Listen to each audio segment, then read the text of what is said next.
Hi everyone, welcome back to evidyarthi.in. This is Varsha. तो starting this topic, हम इस topic में बात करेंगे how were the temples and stupas built, कैसे स्तूपा और टेम्पल को बनाया जाता था। अभी तक हमने जो पिछला टॉपिक था हमारा, उसमें हमने क्या देखा, वी सॉ कि कैसे टेम्पल्स को बनाया जाए, टेम्पल्स के अंदर क्या क्या है, स्तूपास के अंदर क्या क्या है। स्तूपा के अंदर एक रेलिक कास्केट है, साथ ही साथ रेलिंग्स है जिसके आसपास क्लॉकवाइज डायरेक्शन में परिक्रमा होगी। देन वी हैव टेम्पल, गर्भगृह जिसके अंदर होगा सिंहारा होगा। So these are some basic features of a temple and a stupa, and now we'll see कि क्या क्या चीजें, कौन ऐसा होगा जो इस टेम्पल को बनवाएगा, इस स्तूपा को बनवाएगा।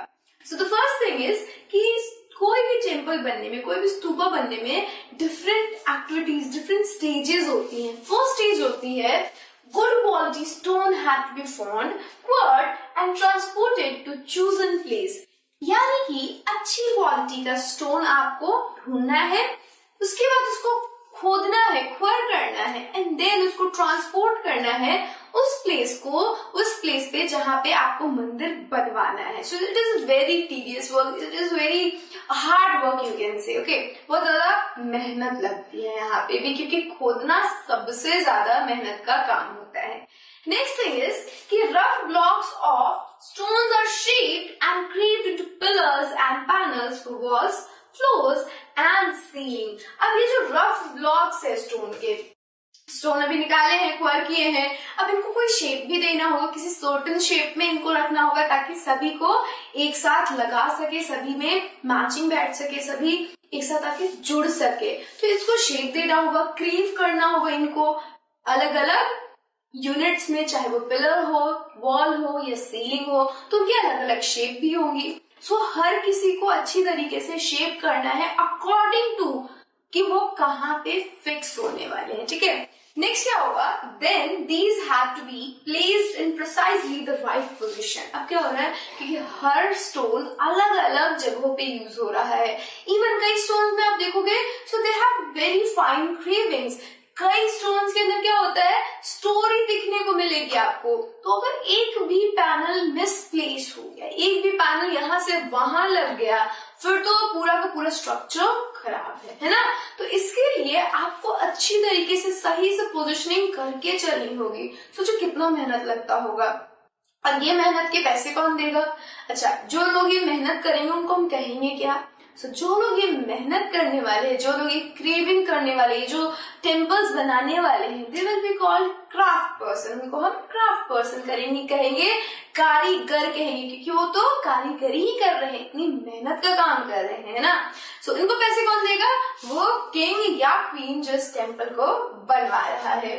सो यहाँ पे आपको देखने को मिल रहा है एक बहुत ही पुराना 1400 ईयर्स होगा आपको एक प्लेस, एक श्राइन प्लेस, एक पवित्र स्थल, जहां पे आप देख सकते हो कितने बड़े बड़े पत्थर हैं और कितनी अच्छी तरीके से प्लेसिंग की गई है, कितने दिमाग लगा के प्लेसिंग की गई है कि यहाँ अगर एक इधर से उधर हो गया इसका पत्थर, पूरी की पूरी जो बिल्डिंग है, पूरी की पूरी इमारत खराब हो जाएगी। ठीक है, प्लीज देखो इसमें। सो usually kings or queen decided to build these as it was an expensive affair, क्योंकि यहाँ पे पैसे ज्यादा लग रहे हैं। ठीक है, क्राफ्ट पर्सन को भी देना है, ठीक है, जो चीजें लेके आ रहा है, स्टोन्स को लेके आ रहा है, उनको भी पैसे देना है। So it is an expensive affair obviously. तो पैसे ज्यादा खर्च होंगे तो वही लोग बनाएंगे जिनके पास पैसे ज्यादा होंगे, और पैसे किसके पास ज्यादा होंगे? किंग्स या क्वींस के पास। तो they will be the one building these temples और स्तूपा। यही लोग होंगे जो कि टेम्पल और स्तूपा को बना रहे होंगे। हाँ, कभी कभी आप मर्चेंट्स को भी देखोगे, कोई बहुत रिच मर्चेंट होगा, वो भी कई बार आपको स्तूपा के ऊपर लिखा हुआ उसका नाम मिल जाएगा कि इस मर्चेंट ने ये स्तूपा या फिर ये मंदिर बनवाया है। ओके, नेक्स्ट देखिए, they probably spent money from their own treasury to pay the craftsperson who worked to build these splendid structures. So यहाँ क्या हो रहा है, ये जो किंग्स है, क्वींस है, तो इनके संदर्भ में बात हो रही है, इनके कॉन्टेक्स्ट में बात हो रही है कि ये लोग क्राफ्ट पर्सन को पैसे कहाँ से दे रहे हैं? अपनी खुद की ट्रेजरी से, अपने खुद के बैंक से, जिसको हम आज की टर्म में कह सकते हैं, अपने खुद के पर्सनल अकाउंट से पैसे देते थे इन क्राफ्ट पर्सन और कारीगरों को। नेक्स्ट देखिए, When devotees came to visit the temple, the stupa, they often brought gifts which were used to decorate the buildings. For example, an association of ivory worker paid for one of the beautiful gateways at Sachi. So what is happening? जब कोई श्रद्धालु कोई भी temple या stupa visit करता है, घूमने जाता था, तो अपने साथ साथ एक गिफ्ट लेके जाता था। आप ही देख लो, आप कभी भी मंदिर जाते हो या अपने पूज्य स्थल पे जाते हो जहाँ पे आप पूजा करते हो, आप क्या करते हो? अपने साथ कुछ ना कुछ चढ़ावा लेके जाते हो। अगर हम में से कोई मुस्लिम है तो वो अपने साथ चादर लेके जाता है। हम में से कोई अगर सिख है तो वो क्या लेके जाते हैं? अपने कैंडल्स लेके जाते हैं। Even same for the Christianity, they also take candles for their God. Hindu क्या करते हैं? वो भी कुछ ना कुछ गिफ्ट, मिठाइयां लेके जाते हैं। तो ये सारी तो आजकल की टर्म्स है ना, आजकल के टाइम पे ये सब हो रहा है। बट पहले के टाइम पे क्या था? एज ए गिफ्ट लोग क्या लेके जाते थे? अच्छी अच्छी सुंदर सुंदर चीजें लेके जाते थे। इसका एक एग्जाम्पल है आइवरी वर्कर्स का।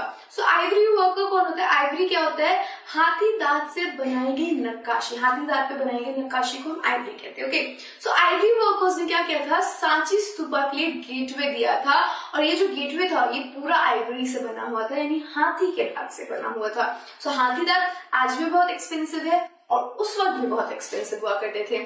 बट आज के टाइम में हमें पता है कि दिस इज एनिमल क्रुएलिटी। ये क्या है? गलत है, जीव हत्या है, और हमें जीव को नहीं नुकसान पहुंचाना चाहिए। बट एट दैट टाइम ऐसा कुछ नहीं था, सो लोगों ने एक्सेप्ट किया इसको, and people also find it very magnificent. बहुत शानदार लगता है, क्योंकि वो पुरानी बात थी। हम पुरानी चीजों को क्वेश्चन नहीं कर सकते हैं, हम उसकी खूबसूरती को बस सराह सकते हैं। सो दिस इज हाउ लोग जो थे, जो भी लोग आते थे, चाहे वो एवरी वर्कर गेटवे को दे या कोई गार्लैंड मेकर यानी कि माला बनाने वाला फूलों की माला दे। साथ ही साथ मर्चेंट्स भी अपने साथ साथ कुछ न कुछ गिफ्ट लेके आते थे, जो कि एज अ डेकोरेशन यूज किया जाता था स्तूपा या फिर टेम्पल के अंदर। So everybody was coming with some gift ताकि टेम्पल को डेकोरेट किया जाए। तो हर किसी का योगदान आप एक टेम्पल के अंदर देख सकते हो। कैसे देखोगे? तो टेम्पल्स के ऊपर किसी एक जगह पे उन सभी लोगों का नाम होता है जिसने कंट्रीब्यूट किया होता है टेम्पल के अंदर। कभी भी किसी टेम्पल में जाना, देखना, किसी से पूछना कहाँ लिखा है उनका नाम, and they will tell you, and you will find many names. कुछ के नेम्स आप शायद जानते हो, शायद आपने बुक्स में पढ़ा हो, शायद वो आपके आसपास हो, और कुछ नेम से आप अपरिचित हो क्योंकि वो कोई एक कॉमनर हो जिनको आप ना जानते हो, दूर दराज के इलाके से आए हो।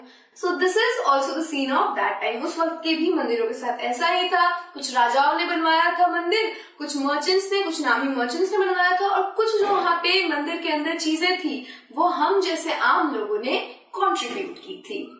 So this is all about this topic. I will see you in the next video with a new topic.